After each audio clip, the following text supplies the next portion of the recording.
this area has seen much controversy, with planners wanting to build on greenfield sites. However, the Save Our Fields Action Group believe greenfield land should be protected and sites formerly designated for buildings used instead. Joining us in the studio is Martin Vickers, Conservative MP for Cleethorpes. Welcome, Mr Vickers. Hello.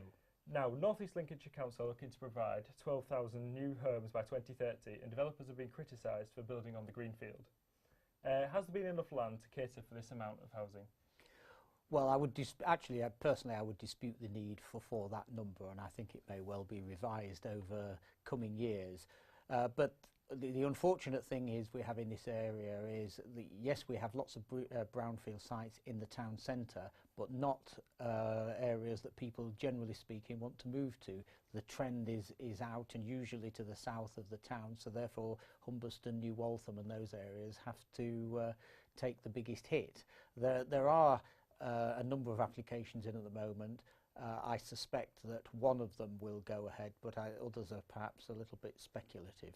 Okay, do you have any idea why people are avoiding moving into the centre of town and preferring to move to the rural urban fringe?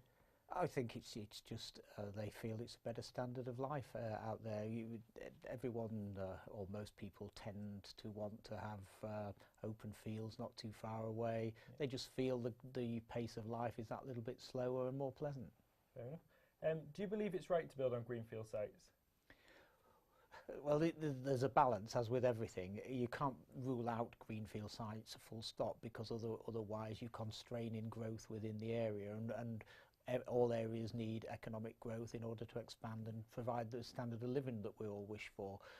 But certainly there has to be limits, and it's up to each local authority. What the government has done with its localism bill is to give more power to local authorities. As long as they've got a good local plan, a robust one that they feel confident to argue the case for, then they can turn down applications and be confident that they won't be overturned by an inspector. Okay, where do you stand on Grimsby Town's football club's plan to build on the possibility of building on the Wheelsby allotment? Well, thankfully it's not my constituency, so I'm treading on eggshells really, because we're not supposed to get involved in other applications. But what I would say on that is the important thing is that it goes through all its statutory procedures, gives the objectors full opportunity to argue their case, and then we can see where it goes. My preferred site would be the Greatcoats one, but the fact is that the club can only develop where they can do a deal with a landowner. Okay, how does the Greatcoats development differ?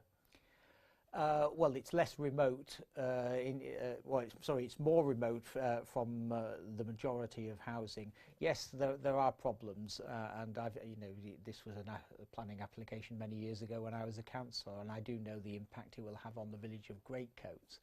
But I do think, in terms of access, it was on the A180 and so on. It was a much better bet. Okay, thank you. What do you think should be done to encourage more developers to go to develop on brownfield sites? Well, short of giving them a financial incentive, I think what you've got to do is perhaps ease the planning process, which local authorities can do if they so wish, to sort of make it easier, point people in that direction. And of course, there is a demand for town centre apartments and social housing and so on, so certainly they can use their negotiated skills and their partnership arrangements with the main social landlords in the area.